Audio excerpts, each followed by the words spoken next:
Okay, now we're going to go ahead and prove proposition 4, which states that a permutation is even if and only if it can be written as an even number of transpositions, and odd if and only if it can be written as an odd number of transpositions, and it's got to be one of those two things. Okay, so here comes the proof.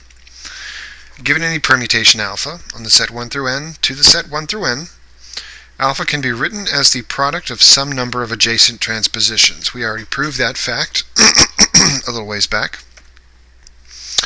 Okay, write alpha equal to t sub 1, t sub 2, t sub 3, all the way to t sub k, where each t sub I is an adjacent transposition and there are k of them. So all of those t's, those are adjacent transpositions, and we have k of them.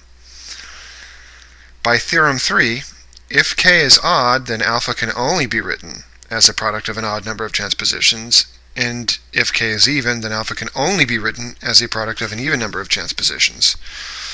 So, there we go. Okay, note that since the number of inversions in the identity permutation is equal to 0, and if you're not convinced of that, go ahead and convince yourself.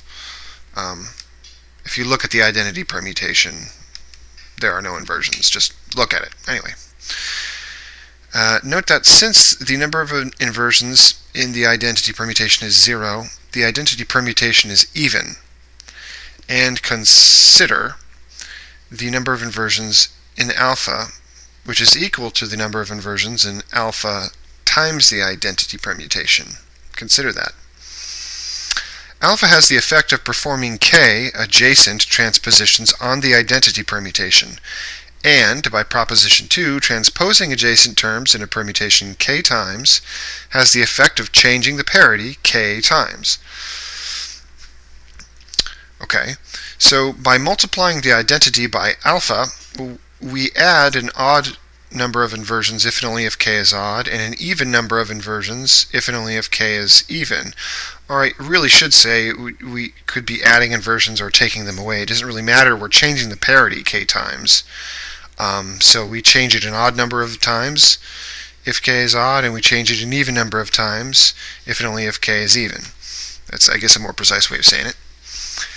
Thus, the number of inversions in alpha is even if and only if k is even, and odd if and only if k is odd.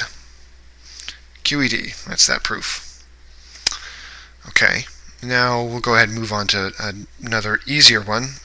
This one, well, first, let's note, we have just shown, or what we have just shown, excuse me, is that we may think of the parity of a permutation in terms of inversions or transpositions interchangeably.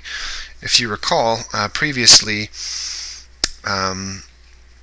we were talking about the number of transpositions in a permutation, and I believe I had mentioned that we could call a permutation even or odd based on how many transpositions we can based on the number of transpositions we could use to write that permutation, but that because the author defines it in terms of inversions, we go ahead and go for that. They're actually interchangeable. They're equivalent.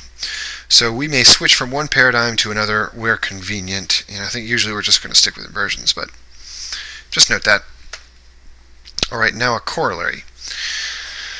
A permutation has the same parity as its inverse. Okay, here this one comes. Here's the proof. Okay, given any permutation pi on the set 1 through n to the set 1 through n, we may write pi as the product of transpositions, pi equals to t1 through tk, just like we did before.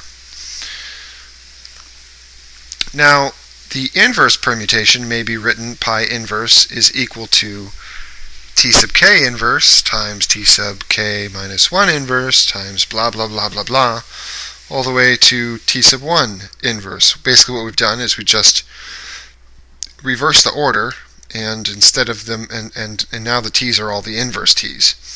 That's what we've done.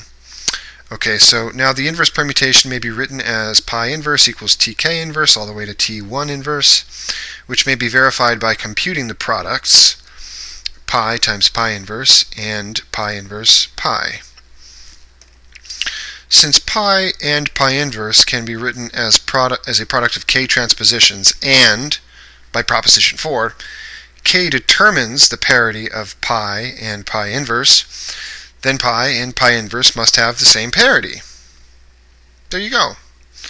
If I can write pi as K transpositions, and I can write pi inverse as the same number of transpositions, and they have the same parity. Of course. QED. There you go. Alright, that's proven. Alright, so here's the conclusion. We will conclude our discussion of permutations here. Admittedly, the subject might have been discussed more rigorously and thoroughly, but the intention of this additional material was to supplement the first chapter of Ch0's linear algebra, with the hope that I might be able to discuss determinants, a topic for which permutations are ancillary, in a manner that is more to my liking.